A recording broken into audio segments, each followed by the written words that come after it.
नमस्कार, मी अनिल उपाध्ये. शिवसिद्ध बातमीपत्रात आपलं स्वागत आहे. पाहूया आजची बातमी. पंचगंगा नदीच्या वाढत्या प्रदूषणाविरोधात आंदोलन अंकुश संघटनेने पुकारलेल्या तीव्र आंदोलनाला आज सोमवार दिनांक 15 जून रोजी सकाळी 11 वाजता कुरुंदवाडमध्ये नाट्यमय वळण लागले. इचलकरंजी शहराचा पाणीपुरवठा रोखण्याचा इशारा देत कुरुंदवाड नगरपालिकेसमोर जमलेल्या आंदोलकांना पोलिसांनी ताब्यात घेतल्याने शहरात तणावपूर्ण वातावरण निर्माण झाले. पंचगंगा नदीचे वाढते प्रदूषण हा शिरोळ तालुक्याच्या अस्तित्वावरच घाला असल्याचा आरोप करत आंदोलन अंकुश संघटनेचे प्रमुख धनाजी चुडमुंगे यांच्या नेतृत्वाखाली सोमवारी सकाळी 11 वाजता आंदोलन छेडण्यात आले. इचलकरंजीला जाणारा पाणीपुरवठा रोखण्याच्या पार्श्वभूमीवर कुरुंदवाड पोलीस ठाण्याने नगरपालिका परिसरासह पंचगंगा पाणीपुरवठा योजनेच्या जॅकवेलवर मोठा पोलीस बंदोबस्त तैनात केला होता. दरम्यान आंदोलकांनी नगरपालिका चौकात टायरी पेटवून प्रशासनाच्या विरोधात जोरदार घोषणाबाजी करत निषेध व्यक्त केला.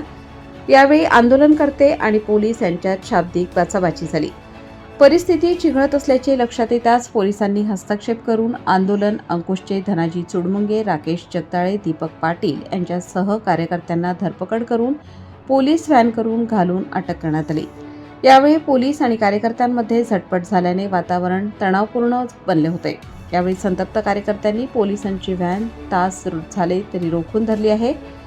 यावेळी प्रदूषण नियंत्रण मंडळाच्या अधिकाऱ्यांना धारेवर धरण्यात आले. पोलिसांच्या या कारवाईमुळे आंदोलनकर्त्यांमध्ये संतापाची लाट उसळली आहे.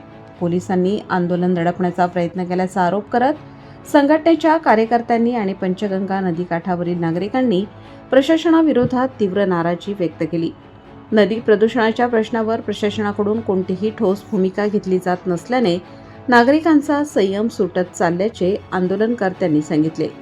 आंदोलकांना ताब्यात घेतल्यानंतर काही काळ परिसरात तणावाचे वातावरण निर्माण झाले होते. पंचगंगा प्रदूषणाच्या प्रश्नावर आता संघर्ष आणखी तीव्र करण्याचा इशारा आंदोलन अंकुश संघटनेने दिल्याने प्रशासनासमोरील अडचणी वाढण्याची शक्यता व्यक्त होत आहे.